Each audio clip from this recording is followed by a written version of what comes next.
Video last దాకా చూడండి, subscribe చేయండి. వంకాయ చారు ఎలా చేసుకుంటారో వీడియోలు చూపెడతా. ఇక 3 వంకాయలు తెచ్చుకున్నాం. ఇగో పెరుగు, ఇది ½ లీటర్ పెరుగు. ఇప్పుడు ఈ వంకాయలను కాల్చుకొని వద్దాం.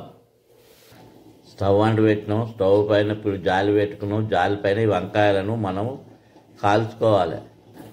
వంకాయలను ఇలా స్టవ్ పై కాల్చుకోవాలి.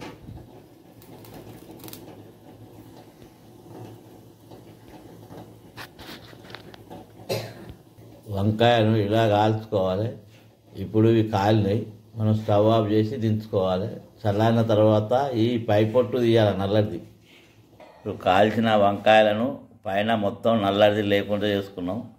ఇప్పుడు ఇది వంకాయ చల్లచారు ఎలా చేసుకున్నాం మీకు వీడియో పెడతా. ఇప్పుడు ముందుగా చల్ల చేసుకుందాం. పెరుగు తెచ్చినాం, ఇప్పుడు ఈ కుండలో పోసినాం. దీన్ని ఇప్పుడు చల్ల చేయాలి. వంకాయను ఇలా మధ్యన ఇప్పి చూడాలి, పురుగు ఉంటే తీసేయాలి. ఉడికిన ఇలా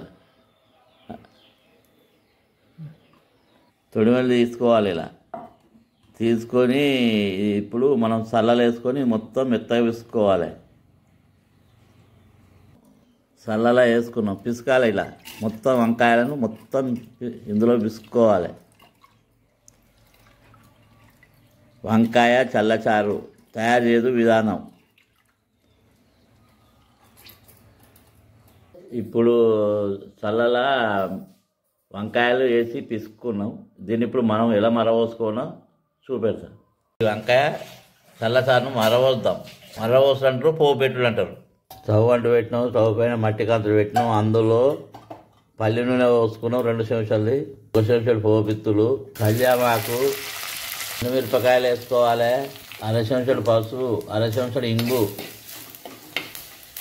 వంకాయ చల్లచారు ఇందులో పోసుకోవాలి. ఇప్పుడు ఇది మర్రవోసుడు అంటారు. ముందుగానే ఇందులో ఉప్పు వేసుకొని మేము చల్ల చేసుకున్నాం.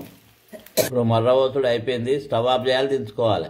వంకాయ చల్లచారు రెడీ అయింది, గుమ్మగుమ్మలాడుతుంది. వేడి వేడి అన్నంలో పోసుకొని తింటే చాలా రుచిగా ఉంటుంది. అబ్బా మళ్ళీ మళ్ళీ కావాలనిపిస్తుంది, తిన్నా కొద్దీ తినాలనిపిస్తుంది.